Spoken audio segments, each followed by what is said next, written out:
Aceitem a gravação, por favor. Bom dia, boa tarde, boa noite. Sejam todas e todos muito bem-vindos ao canal Cultura Crítica e Psicanálise. Se você se interessa por conversas de coxia, além do Freud, porque aqui a gente fala de absolutamente tudo, estávamos discutindo Jung, e você que vai ver essa gravação vai ficar babando de vontade. Por quê? Porque você não veio no cochicho da coxia que acontece antes da leitura de Freud, porque aqui a gente não se contenta com pouco, a gente nunca se contenta, mas descontentes a gente contenta o mundo. Feito todo esse marketing absurdo de improviso, vamos ao nosso texto combinado. Imagina só, galera, que vai de Jung a James Joyce, cara, é uma loucura. Ó, Interstellar, imagina, fomos de Jung a Interstellar, física quântica. Ah, mas vocês sabem tudo isso? Claro que não. Mas a gente assume que não sabe.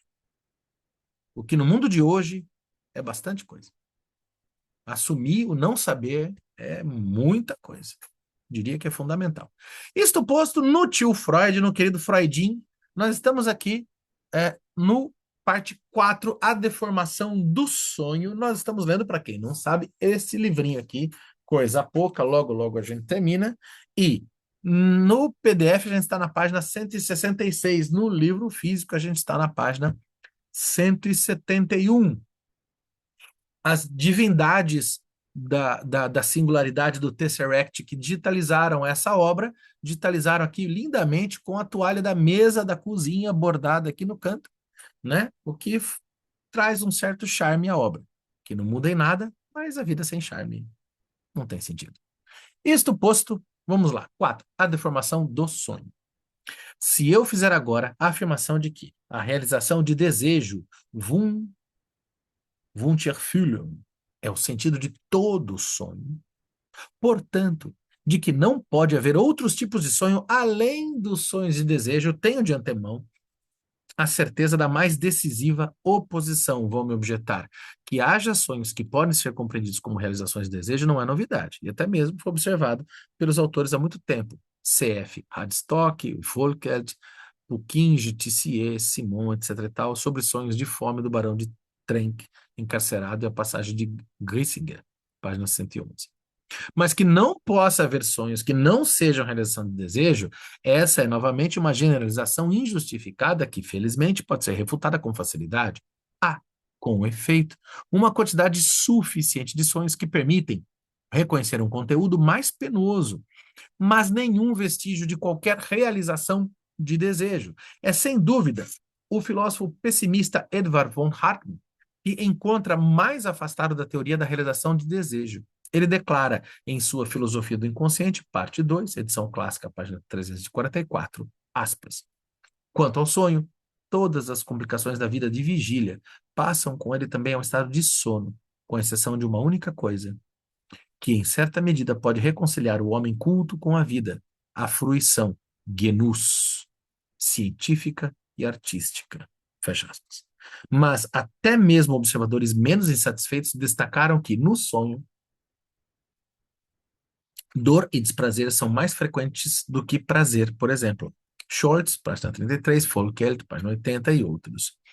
Além disso, a senhora Sarah Weed e Florence Hallam extraíram da elaboração de seus sonhos uma formulação numérica do predomínio do desprazer nos sonhos. Elas caracterizam 58,0% dos sonhos como sendo desagradáveis e apenas 28,6% como sendo positivamente agradáveis.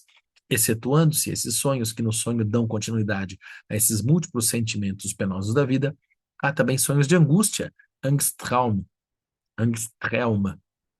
nos quais a mais terrível de todas as sensações de desprazer nos abala até acordarmos, e justamente as crianças são as mais facilmente assombradas por esses sonhos de angústia. C.F. De Backer, sobre o pavor nocturnus. E é nelas que encontramos os sonhos de desejo em forma não velada. Só ver a notinha aqui. Nota acrescentada em 14, já o neoplatônico Plotino diz, quando o desejo, Begierde, se põe em movimento, a fantasia chega e nos apresenta, por assim dizer, seu objeto. Vamos lá. Na realidade, são justamente os sonhos de angústia que parecem tornar impossível uma generalização da tese. Aqui chegamos a partir dos exemplos do capítulo anterior, de que o sonho é uma realização de desejo e parecem até mesmo estigmatizar essa tese como um absurdo. Entretanto, não é muito difícil nos livrarmos dessas objeções aparentemente persuasivas. Basta que tenhamos em conta que a nossa doutrina não resulta da apreciação do conteúdo manifesto do sonho, mas diz respeito ao conteúdo de pensamento, que é reconhecido por detrás do sonho pelo trabalho de interpretação. Confrontemos o conteúdo manifesto do sonho com o conteúdo latente do sonho.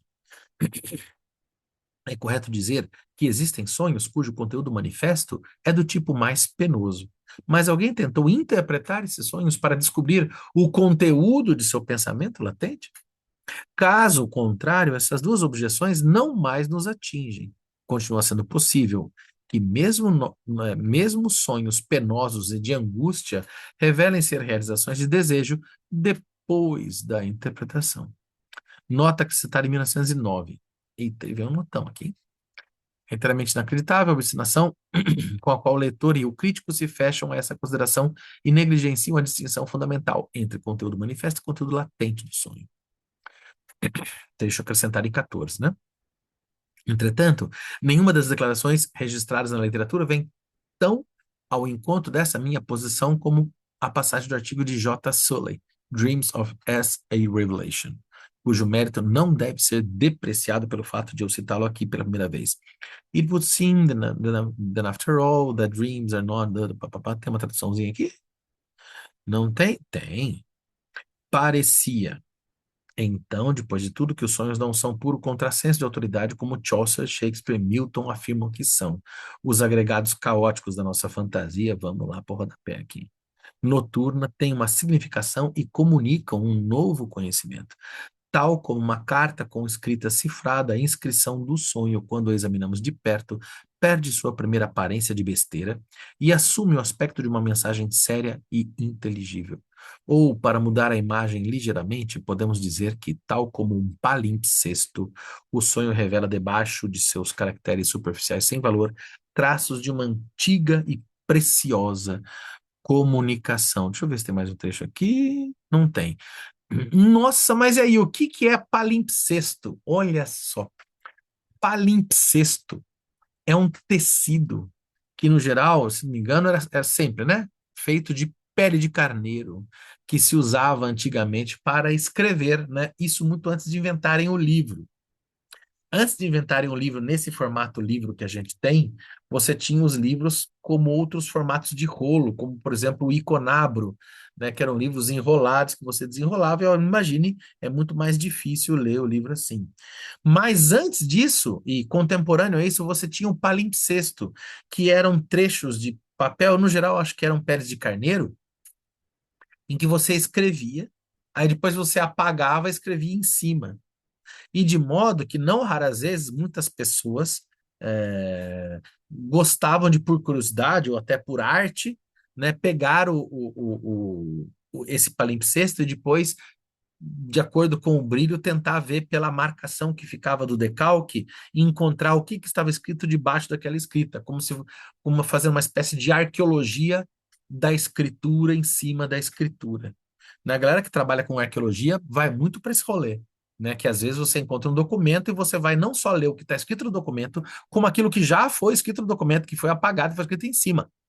Porque não raras vezes, assim, para piorar, né? Quando você trabalha com documentos antigos, você também trabalha com essa realidade palimpsesta, né? E daí, se não me engano, tem uma autora que escreve num livro muito legal que eu gosto demais, chamado Interpretação e Superinterpretação, do semiologista, é semiologista, né, por definição, o Humberto Eco, aquele que escreveu lá O Nome da Rosa, que fala do fascismo e tal. É, nesse livro tem um capítulo sobre a possibilidade da literatura como palimpsesto, né, a ideia de que a literatura e a leitura se faz em camadas de significação. Daí essa ideia do sonho como uma possibilidade palimpsesta. Dito tudo isso, vamos lá. Além disso, senhoras Sarah Weed e Florence Hallam extraíram da elaboração de seus sonhos uma formulação numérica do predomínio do desprazer nos sonhos. Elas caracterizaram 58 blá, blá, blá, blá, e 26% como sendo, por exemplo, agradáveis. Eu já li essa parte, né? Aí eu voltei para ler, é isso, né? Na realidade, são justamente os sonhos de angústia que parecem tornar impossível uma generalização da tese que chegamos a partir dos exemplos do capítulo anterior, de que o sonho é a realização de desejo, e parece até mesmo estigmatizar a tese como absurdo. Fábio, a Fui, gente né? já, a gente já lê até o Já, finzinho. já voltou até o fim, né? Verdade. Aham. Beleza, eu me perdi no. O que eu fiz agora foi um exemplo palimpsesto de leitura. É. No trabalho científico, muitas vezes é vantajoso, quando a solução de algum problema apresenta dificuldades, acrescentar-se um segundo. Um pouco como quando quebramos mais facilmente duas nozes, uma contra a outra, do que separadas. Rapaz, eu sempre usei porta para quebrar nozes, mas eu nunca tinha pensado em quebrar uma na outra. Olha só que coisa. Vocês já usaram porta para quebrar? A melhor coisa, né? Na junção da porta, você põe crack, né? Abrir garrafa na porta também é ótimo também. Recomenda-se, né? E para não ficar marca, tem que ser na dobradiça, né? Se Melhor, for, né? para a mãe não ver que você está estourando a porta, né? Porque não basta quebrar a nozes, é preciso esconder-se da mãe, né? É assim algo, né? Psicanalítica essa sentença, inclusive. É... Assim, não estamos apenas diante da questão. Como podem os sonhos penosos e de angústia ser realizações de desejo, mas também podemos, a partir de nossas discussões precedentes sobre o sonho, lançar uma segunda questão. Por que os sonhos de conteúdos indiferentes, que se revelam como realizações de desejo, não mostram esse seu sentido de uma forma não velada? Se tomarmos, ou seja, né, ele usa uma dupla negativa aqui que confunde um pouco, né, o Freud, né? Por que que as sessões, então, não mostram de forma aberta, né? Não mostram de forma não velada, é porque que não mostram de forma aberta, né? Se tomarmos o sonho da injeção de ímã, de que tratamos longamente, veremos que, de modo algum, ele é de natureza penosa e que deve ser reconhecido por meio da interpretação como uma gritante realização do desejo. Mas para que, em última análise, ele necessita de uma interpretação? Porque o sonho não diz diretamente o que ele significa. De fato, o sonho de ejeção de ímã também não dá de início a impressão de que figura como realizado um desejo do sonhador. O leitor não terá tido essa impressão, mas eu mesmo também não sabia antes de ter empreendido a análise. Se chamarmos essa conduta do sonho, que tem necessidade de ser explicada de o fato da deformação do sonho, surge então a segunda questão: de onde provém essa deformação do sonho? E daí, para quem estava na conversa da coxia, então aproximar-se da verdade do sonho é como aproximar-se do horizonte de eventos de um buraco negro, como de Garganta, de modo que você deforma e você macarroniza o real e reelabora as coisas em rumo à singularidade? Será que estamos em território da astrofísica? Será que estamos em território junguiano? Não, voltemos a Freud. Mas foi um delírio momentâneo que me veio aqui. Olha só, ele pode pensar de uma maneira mais delirante, né? Se sobre isso nos interrogássemos a respeito das primeiras ideias que nos ocorrem, poderíamos chegar a diversas soluções possíveis, como a de que, durante o sono, existe uma incapacidade de oferecer aos pensamentos oníricos uma expressão correspondente. Acontece que a análise de certos sonhos nos obriga a admitir outra explicação para a deformação do sonho. É isso que quero mostrar com o segundo de meus próprios sonhos, que exigirá, novamente, múltiplas indiscrições, mas que compensa esse sacrifício pessoal por meio de um esclarecimento radical do problema. Como é parecidinho esse Freud, né? Que sacrifício, vou mostrar a minha intimidade. Mas parece aquela criança que gosta de mostrar, né? De se mostrar, coisa, né? Uma postura histérica do nosso querido amigo Freud. Evo é. Relatório preliminar. Na primavera de 1897, eu soube que dois professores de nossa universidade me haviam recomendado para ser nomeado como professor extraordinários, professor convidado. Essa notícia me chegou de maneira surpreendente e me alegrou vivamente como sendo expressão de um reconhecimento por parte desses dois homens eminentes que não se explicava pelas relações pessoais, Mas eu disse a mim mesmo de imediato que eu não deveria criar nenhuma expectativa a esse acontecimento. Nos últimos anos, o Ministério tinha deixado de considerar sugestões desse tipo, e vários colegas que estavam há anos à minha frente e que se igualavam a mim quanto aos méritos esperavam em vão por sua nomeação. Eu não tinha nenhuma razão para supor que eu me sairia melhor. Decidi, portanto, comigo mesmo a me consolar. Que eu saiba, não sou ambicioso. Ah, que mentira, Freud. Peraí, um pouquinho que a gente lê de você. Você é um rapaz de uma presunção. Nossa Senhora, mas que menino pretensioso. Por favor, nos economize. Que eu saiba, não sou ambicioso. Exerço minha atividade médica com sucesso satisfatório. Ai, ai, como ele é humildão. Quem não conhece que compra. Mesmo sem que um título me recomende. Tá bom, farou. Além disso, não se tratava absolutamente de declarar-se se as uvas estavam doces ou azedas, já que, sem nenhuma dúvida, elas estavam penduradas muito alto para mim. Meu Deus do céu. Mas será que ele percebe a retórica chavequeira? Esse aqui é o famoso papinho furado, né? Assim, nossa, já vi chaveco de baladinha bem mais organizado que esse aqui. Ô, seu Freud, para com essa humildade ensaiada aqui que tá ficando chato. Certa noite, visitou-me um colega amigo. Interessante essa formulação, né? É possível mesmo, um colega que é amigo. Mas, enfim, um daqueles cujo destino me havia servido de advertência, sendo há muito mais tempo um candidato à promoção a professor, o que em nossa sociedade eleva o médico ao nível de semideus para seus pacientes, e menos resignado que eu, ele costumava de tempos em tempos apresentar-se nos escritórios do alto ministério para apressar o seu caso. Ele veio até mim depois de uma visita como essa. Ele contou que dessa vez ele tinha encurralado essa autoridade e perguntado abertamente se eram realmente considerações confessionais, as responsáveis pela postergação de sua nomeação. A resposta foi que, tendo em vista a tendência atual, sua excelência no momento não tinha condições, etc. Pelo menos agora sei o que pensar. Assim, meu amigo concluiu o seu relato, etc. Achei que ele ia continuar, mas assim, não tinha condições, etc. Pelo menos sei agora o que pensar. Assim, meu amigo concluiu o seu relato que não me trouxe nada de novo, mas queria me fortalecer em minha resignação. Com efeito, as mesmas considerações confessionais aplicam-se ao meu caso. Na manhã seguinte a essa visita, tive o seguinte sonho, notável também por sua forma. Ele era composto por dois pensamentos e duas imagens, de modo que um pensamento e uma imagem alternavam-se uma à outra. Mas só vou apresentar aqui a primeira metade do sonho, pois a outra não tem nada a ver com a intenção a que deve servir a comunicação do sonho. Ah, Freud, escondendo o sonho. Que coisa. O amigo R é meu tio. Sinto uma grande ternura por ele. 2. Vejo diante de mim o seu rosto um pouco modificado. Está como que esticado no comprimento e uma barba amarela que o enquadra destaca-se com uma nitidez particular. Segue-se depois as duas outras partes, de novo um pensamento e uma imagem que estou omitindo. A interpretação desse sonho consumou-se da seguinte maneira: quando o sonho me ocorreu durante a manhã, comecei a rir e pensei: esse sonho é um absurdo. Mas ele não se deixou abolir e me perseguiu o dia todo, até que finalmente de noite eu me repreendi.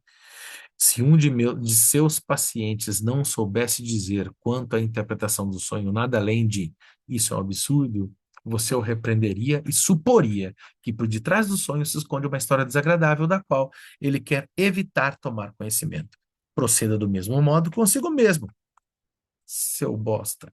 A sua opinião de que o sonho não tem sentido só significa uma resistência interna contra a interpretação do sonho. Não se deixe dissuadir. Ponho-me, então, a interpretar. R é meu tio. O que isso pode querer dizer? Pois eu só tive um tio, o tio Yosef. Além disso, com ele ocorreu uma história triste. Certa vez, já se vão mais de 30 anos pressionado pela ambição de lucrar, deixou-se levar a cometer uma ação que a lei pune com severidade e depois foi de fato punido.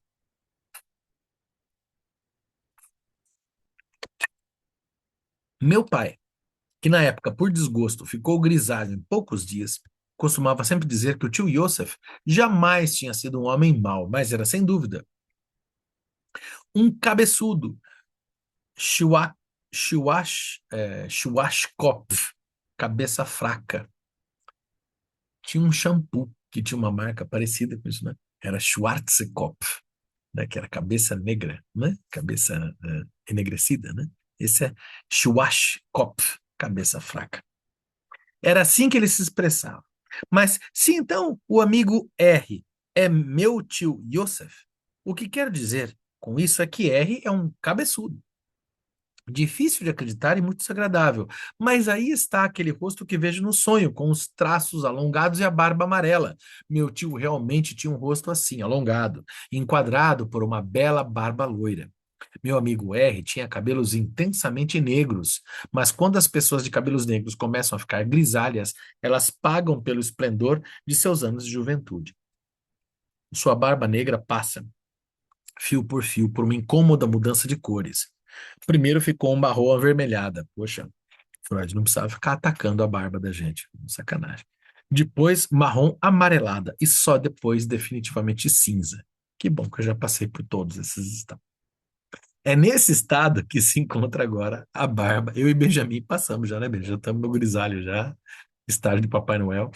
É nesse estado que se encontra agora a barba do meu amigo R. E, por sinal, também a minha, como percebo com desagrado. É, parça. A vida é complicada. A barba que vejo no sonho é ao mesmo tempo a do meu amigo R e a do meu tio. É como se fosse uma fotografia composta de Galton, que, para identificar semelhanças familiares, fotografava vários rostos com a mesma placa. Portanto, não há mais nenhuma dúvida possível. Eu penso realmente que o amigo R é um cabeçudo, como o meu tio, Yosef. Só voltar à nota anterior aqui, que ele fala, é notável como nesse caso a minha lembrança do estado de vigília se reduz por conta da finalidade da análise. Conheci 5 dos meus tios, amei e respeitei um deles. Mas no momento em que superei a resistência contra a interpretação do sonho, disse a mim mesmo, pois eu só tive um tio, aquele que é justamente lembrado no sonho. Né?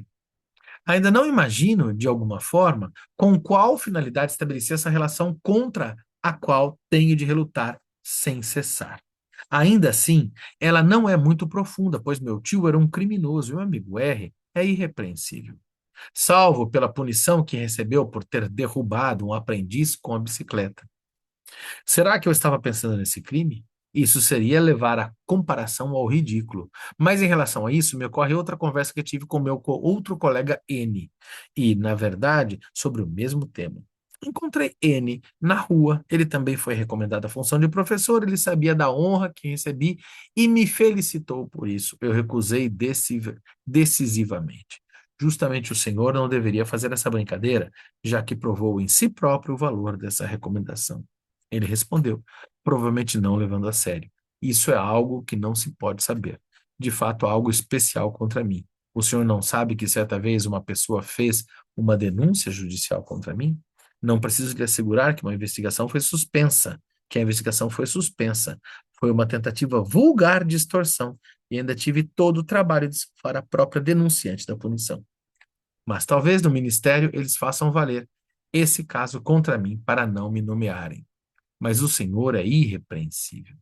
Eis então o criminoso, mas ao mesmo tempo também a interpretação e a tendência do meu sonho. Nesse caso, meu tio Yosef figura para mim os dois colegas que não foram nomeados professores, como um como sendo cabeçudo e o outro como criminoso. Agora também sei que preciso dessa figuração. Se as considerações confessionais são decisivas para o atraso da nomeação dos meus amigos R e N, a minha nomeação também é questionada. Mas se posso deslocar a rejeição de ambos para outros motivos que não me dizem respeitos, então minha esperança permanece intacta.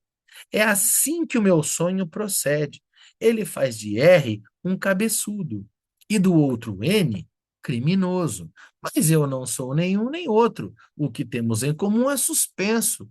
Posso me alegrar com minha nomeação a professor e me esquivo da aplicação que eu teria de fazer à minha própria pessoa da notícia, trazida por R, daquilo que o alto funcionário lhe tinha confessado. Preciso ainda continuar me ocupando com a interpretação desse sonho. Para o meu sentimento, ele ainda não foi suficientemente resolvido. Ainda não estou tranquilo em relação à facilidade com a qual eu rebaixo dois colegas respeitados para manter livre para mim o caminho ao professorado. No entanto, a minha insatisfação com o meu modo de agir já se atenuou desde que sei apreciar o valor das afirmações do sonho. Eu contestaria diante de qualquer pessoa o fato de eu realmente considerar R um cabeçudo e de não crer na exposição de N sobre aquele caso de extorsão. Além disso, também não acredito que Irma tenha ficado gravemente doente por uma infection, de Otto com um preparado de propileno. Aqui como lá, o que meu sonho expressa é apenas o meu desejo de que as coisas pudessem ser assim. A afirmação na qual meu desejo se realiciat, soa no segundo sonho menos absurdo do que no primeiro. Aqui, ela é formada como a utilização mais habilidosa de pontos de apoio factuais, um pouco como uma calúnia bem feita, na qual há algo de verdade, pois o amigo R tinha contra si, na época, o voto de um professor especialista, e o amigo N me forneceu ele mesmo, inocentemente, o material para denegri-lo. Apesar disso, repito, o sonho me parece necessitar de um esclarecimento suplementar. Agora, me recordo de que o sonho continha mais uma parte que a interpretação até agora não levou em consideração. Depois que me ocorreu que R é meu tio,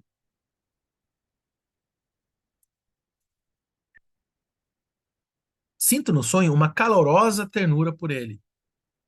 Onde situar essa sensação? Naturalmente, eu nunca tive pelo tio Yosef sentimentos de ternura. O amigo R me é querido e precioso há muitos anos, mas se eu fosse até ele e lhe expressasse minha inclinação em palavras que correspondessem aproximadamente ao grau da minha ternura no sonho, ele ficaria sem dúvida atônito.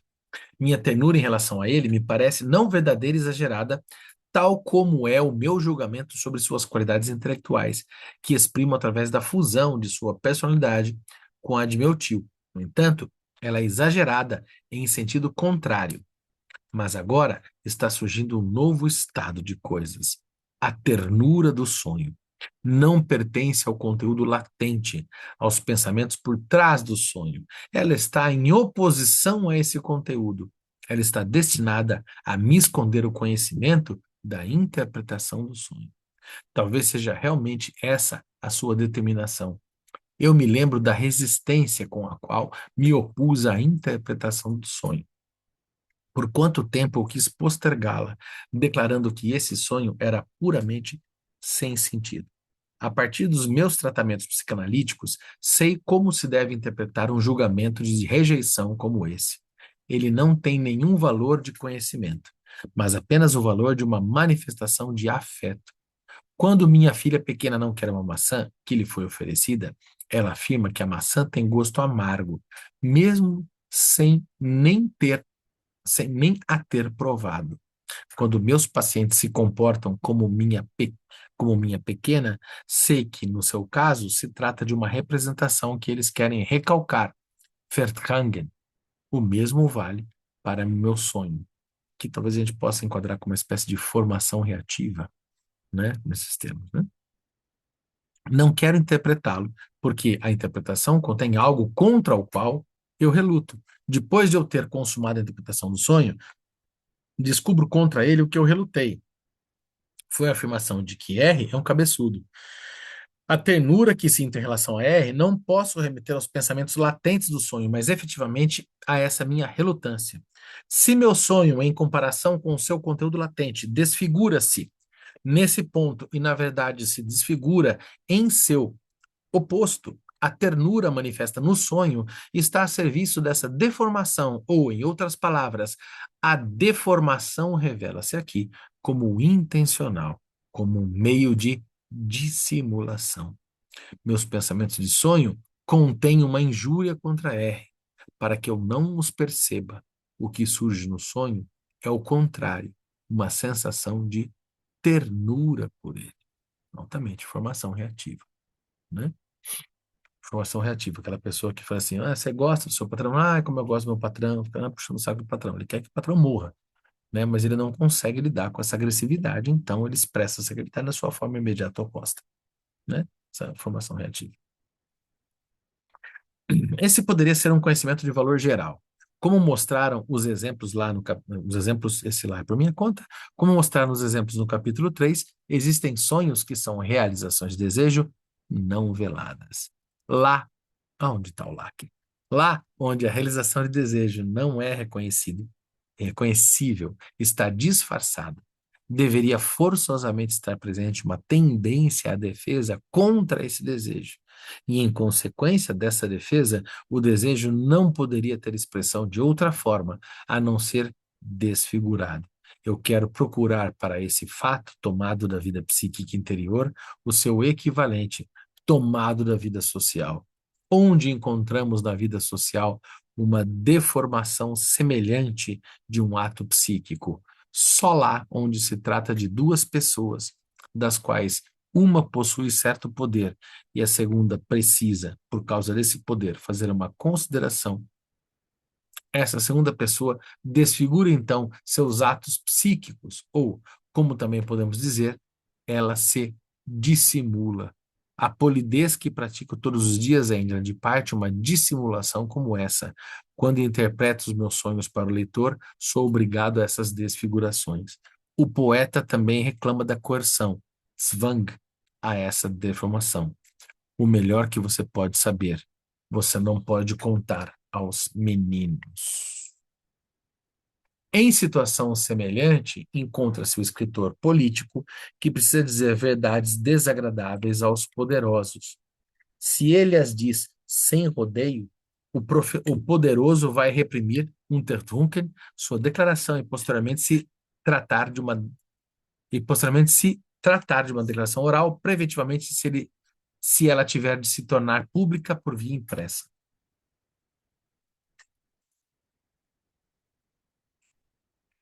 O escritor precisa temer a censura, por isso, ele modera e desfigura a expressão de sua opinião.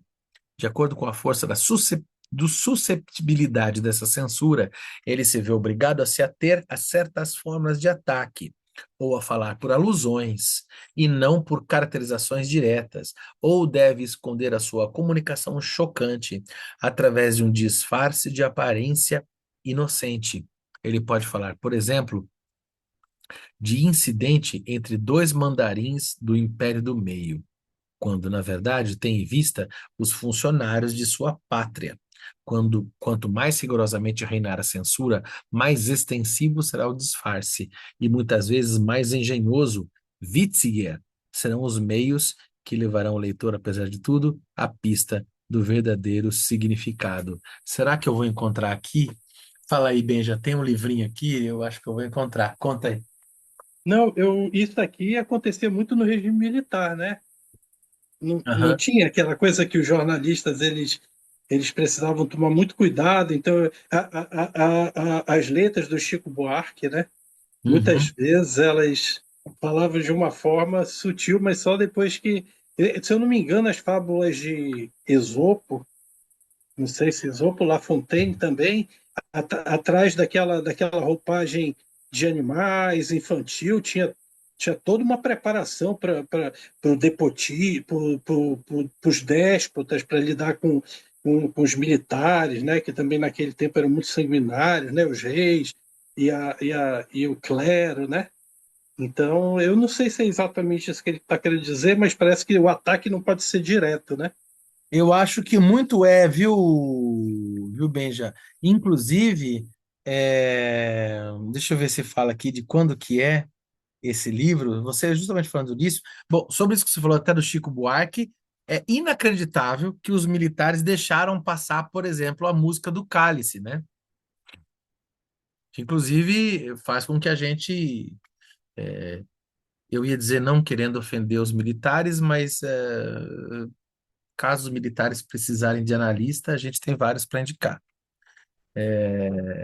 Tá na hora, passou da hora, né?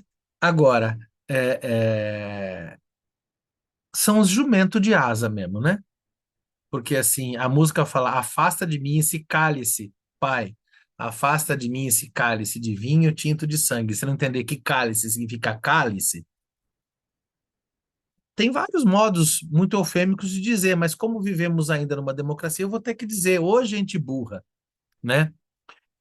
Eu me lembro de uma edição da Playboy que saiu uns tempos atrás, uma edição comemorativa, que falava da época da Playboy na ditadura militar, e eles publicaram a Playboy com as censuras que os militares colocavam. E os militares, por incrível que pareça, tinha essa revista que hoje até é bastante pouco condizente com as nossas éticas contemporâneas, mas tinha uma revista de mulheres nuas, ensaios sensuais. Alguns ensaios eram muito bonitos, muito interessantes, assim, e sem muita erotismo barato. Me lembro, por exemplo, da Playboy da Marisa Hort, que ela faz com uma serpente Python. Muito bonito, muito elegante, assim, ensaios, obviamente, tem um erotismo, mas, enfim, né, sem puritanismos, é muito legal. E tinha reportagens muito boas. Me lembro que Maria Rita Kell escrevia na Playboy, você tinha entrevistas, era uma revista interessante, apesar do próprio nome depor contra ele. Mas, enfim, coisas da época. E a Playboy, na época da ditadura militar, foi muito censurada. E daí a Playboy publica o número de comemoração com a censura da Playboy da época. E assim, os militares, eles circulavam que era para uma caneta específica o que deveria ser censurada. E eles censuravam mamilos. E daí fica a pergunta: mamilos são de esquerda ou mamilos são de direita? Eu não sei se é uma questão política ou uma questão kleiniana, já que você pode ter o seio bom e o seio mau, né? O seio bom seria o seio capitalista e o seio mau, um seio soviético. Sei, né? Quem daqui é da velha guarda deve se lembrar que a gente assistia um programa na televisão e antes vinha assim, pi, né? Eu conto isso para minha esposa, ela acha quase ficção científica. Mas assim acontecia, né? Antes de qualquer, sei lá, você ia ver Trapalhões, meio-dia, tocava um pi na televisão e vinha uma tela em branco horrorosa, com papel meio carbono, assim, branco, né? Aquele tipo de filme que parecia aquelas bitucas de cigarro marcado no canto, assim e tal. E vinha assim, escrito censura livre. E depois dessa aprovação, você assistia o programa. Então tinha programa que eles iam ao ar e tava lá, né? Programa vetado, aí botava outra coisa no lugar, assim, porque não rolou, né? E esse tipo de tecnologia, né? Sempre coube aos poetas dizer as coisas que não podem ser ditas de um modo que podem ser ditas, né? Que conseguem ser ditas. Um exemplo disso, não tanto por uma censura, acho que explícita, não sei, acho que era explícita sim por causa do Floriano Peixoto. Olha aí, não é que eu os odeie, mas note que se trata de militar também, né? Na Primeira República Brasileira, no momento anterior da Primeira República, chamada República da Espada, a gente tem o Floriano Peixoto, né? A República foi um golpe militar, né? O Brasil adora golpes militares, os nossos militares vivem tentando dar golpe, né? Até que a gente prenda alguns deles, espere que apodreçam na cadeia. E o que acontece é que o golpe militar é feito por Marechal Deodoro da Fonseca, conhecido perna fina e bunda seca, é assim que a gente decorava no ensino médio. E depois veio o Floriano também chamado de Marechal de Ferro. E você tinha um grande opositor do Floriano Peixoto, que era o Lima Barreto. E o Lima Barreto escreve esse livrinho aqui, Os Brusundangas. E ele fala de um lugar, de um país chamado Brusundanga. Eu não vou falar mais nada, eu só vou ler aqui os nomes dos capítulos, né? Capítulo 1, o grande financeiro. Capítulo 2, a nobreza da Brusundanga. Capítulo 3, a outra nobreza da Brusundanga. 4, a política e os políticos da Brusundanga. 5, as riquezas da Brusundanga. 6, o ensino na Brusundanga. 7, a diplomacia da Brusundanga. 8, a Constituição. 9, o manda-chuva. 10, Força Armada. 11, um ministro. 12, os heróis. 13, a sociedade. E assim ele vai descrevendo a República dos Brunzundangas. E assim, quem será que é Bruzundanga, né? Vou lembrar que tem o BR de Brasil e tem o Z de Brasil com Z. Aí você conclui o que você quiser. Lembrando que o Lima Barreto também faz aquele livro chamado Triste Fim de Policarpo Quaresma, que é uma denúncia também ao Marechal de Ferro e ao ridículo nacionalista, dos nacionalistas ridículos, que eram nacionalistas sem pensar na verdadeira grandeza da nação. Até hoje a gente tem esse tipo de nacionalista. Sabe esse tipo de nacionalista que fala que vai defender a tarifa do Trump? Então, eles existem há séculos nessa terra. É preciso encher a cadeia com eles, né? Para eles, na minha opinião, na minha humilde ou não tão humilde opinião, a cadeia não está lotada o suficiente. É preciso lotar as cadeias com esse tipo de nacionalista. E esse tipo de tecnologia de repressão tão comum no sonho, a gente vê também na arte. Para você ver que arte, literatura, o Ben já falou de música, eu trouxe aqui literatura, você vê que, né? A arte, a literatura, a psicanálise, essas coisas são circundantes. O Edival aqui, nosso antropólogo de bolso a tiracolo. E é interessante que, ao mesmo tempo da censura, há um crescimento da produção da pornochanchada. Sim, da ditadura militar, a pornochanchada, né? Porque a pornochanchada tinha uma dimensão, também foi chamado de desbunde, né? Que é a ideia de uma... Assim, uma vez que você até não consegue falar abertamente de política, você poder fazer vídeos eróticos, né, filmes eróticos, para propor, inclusive, uma licenciosidade erótica, porque a política não dá para ser licenciosa, é bastante interessante, né? Inclusive, foi muita coisa que sustentou a indústria do cinema, porque, bom, você não podia falar de política, né? Não sei se muita gente se lembra aqui, teve uma novela que ficou famosa, acho que foi década de 80, ou já quase década de 90, na época que o Alexandre Frota era novo, e sim, ele estava na novela, engraçadíssimo, vale a pena.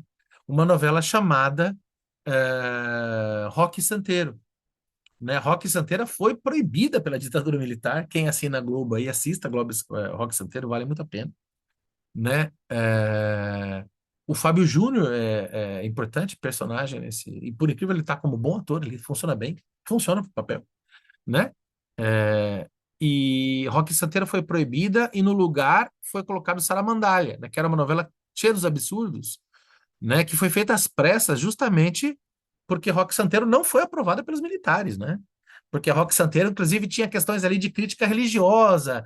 Você tinha um padre comunista, você tinha um outro padre que era a favor do poder político local, e você tem toda uma mutreta religiosa para incentivar o turismo na cidade ali, não me lembro de que era Roque Santeiro, né? E tal.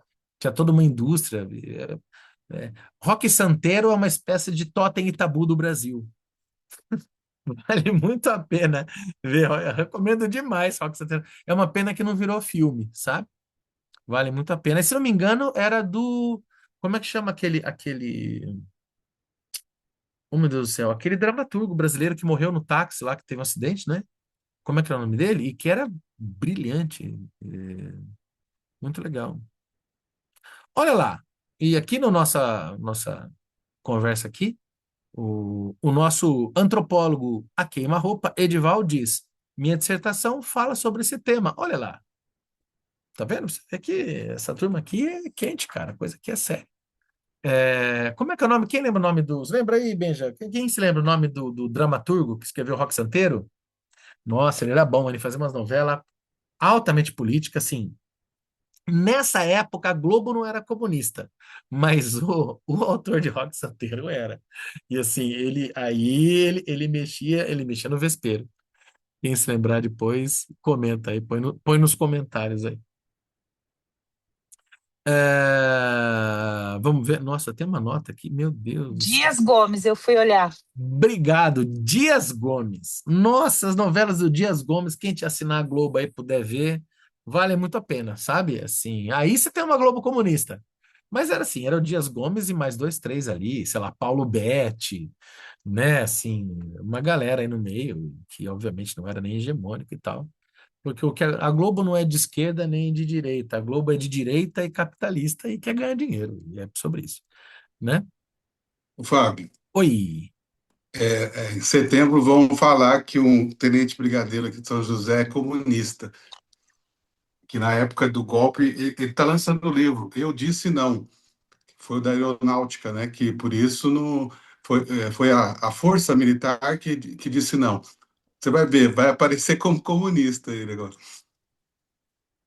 Não, e você tinha resistência também. A justiça seja feita que todo o sistema opressor ele tem a sua limpeza interna, né? E até comunistas mesmo, né? Mas o Prestes não era militar, né? Não, o Prestes era tenente, né? E daí ele vai fazer a coluna Prestes, e daí ele se torna comunista nesse contexto, né? E o. Como é que chama lá? Como é que chama que virou filme lá com o seu Jorge? Como é que é o nome dele? O Lamarca? É isso? Não, Marighella. Marighella. Marighella. Marighella, né? Marighella era comunista, né? O Lamarca era comunista também, não? Carlos Lamarca, né? Tinha uma galera aí que você tinha identificações à esquerda e tal, mas obviamente era profundamente reprimida, né? Enfim, né? Mas já existiu gente pensando dentro dos militares, mas eles começaram a sentir dores, não conseguiram mais. É uma pena. Aí, quando tem muita agressão, agressividade, é porque o senso crítico e a criatividade realmente, né? A gente sabe, né? Que muita agressividade é falta de criatividade, já diria o Winnicott. Né? Deixa eu ver, vou ler essa nota aqui gigante. Não, né? Acho que é, enfim. O que mais alguém falou? Hoje o líder intelectual deles é o Olavo. O Olavo, inclusive, eu fiquei feliz pelo Olavo, eu fiquei sabendo que ele parou de fumar. Já faz um tempo, né? E não voltou mais. E parece que o Olavo não vai voltar a fumar. Olha que bom, gente, né? Isso aqui é bom, ver a pessoa aí, o ex-fumante, realmente perseverando, né? Na sua. É isso, o importante é isso. Pode não ser uma pessoa tão boa, mas pelo menos trouxe um bom exemplo. Faça como Olavo. Pare de fumar, de fumar. E se falar besteira, pare de falar também. Agora, se for falar besteira, fume. Quem sabe você não enche o saco, né? Pode ser, né? Eu me recuso a chamar o Olavo de intelectual. Eu sei que muita gente gosta de chamar o Olavo mas eu me recuso. Eu acho que realmente um ideólogo, um teórico pode ser. Agora, quando alguém pega e fala sobre Aristóteles, coisa que Aristóteles não falou, se ele fosse um ficcionista, ele seria muito bom. Acho até que o Olavo escrevia bem, né? Acho que ele tinha uma verve interessante, mas ele poderia ser um ficcionista. Mas ele preferiu ser um canalha, como muitos preferiram na história brasileira, não é mesmo? É, Bom, gente, eu acho que ficamos por aqui, porque houve uma interrupção amorosa e continuamos aqui da pista do verdadeiro significado nessa ideia de que o sonho e que a política, a literatura, a arte, por vezes faz uso desses recursos de obliteração dos discursos para poder dizer com outras palavras os seus interditos e os seus malditos. Certo? Paramos na página 174 e no livro físico na 179. É isso mesmo? É isso, né? Deixa eu deixar marcadinho aqui. 179, né? É isso? É isso Hum, sim, Fábio. 179. Beleza. Maravilha. Muito obrigado. Boa sexta-feira a todos e todos. Valeu, aquele beijo. Até semana que vem.